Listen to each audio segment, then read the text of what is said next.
Travels with Phil continues in Rabbit Valley, and this is called the Trail Through Time, and it's an area here just off of Interstate 70. That's it right over there, and about 1 or 2 miles that way is Utah, still in Colorado.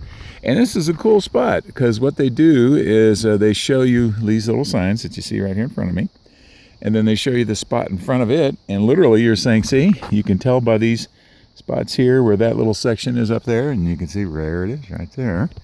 And then you can see over here a couple more spots, channels, so you can see those over there and see those over there. And there's some people up there on the top of that ridge to give you some perspective. They're just going around the corner between two rocks, and it tells you exactly what formation is, what caused it.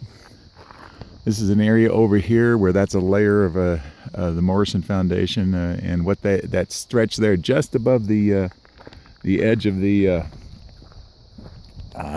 shed, whatever, cover spot. You can see if I can zoom it in. I'll try to make this as still as possible. There's a top layer right up about there, and then more down here.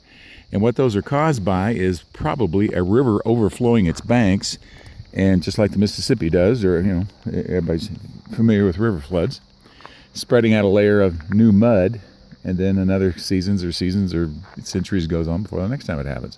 And that's how these formations get created, and that's why you see those layers out there. But this is cool. As you go along the trail, there'll be more and more signs, just like this one, that explain exactly what's happening. This one right here says it's sandstone outcrops such as those on the slope in front of you. Remains of ancient rivers that flowed through the area during the late Jurassic period, as in Jurassic Park. Rivers deposited sand on the channel bottoms and in the levees along their courses. The sand deposits eventually hardened into erosion-resistant sandstone beds that now cap the ridges and hills of the area. Some channel sandstone deposits are nearly a mile wide and 30 feet thick. Most are tan to white in color, but some have been stained nearly black by chemical weathering.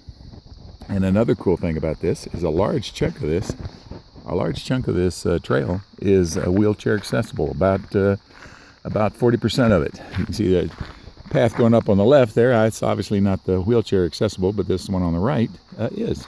So pretty cool.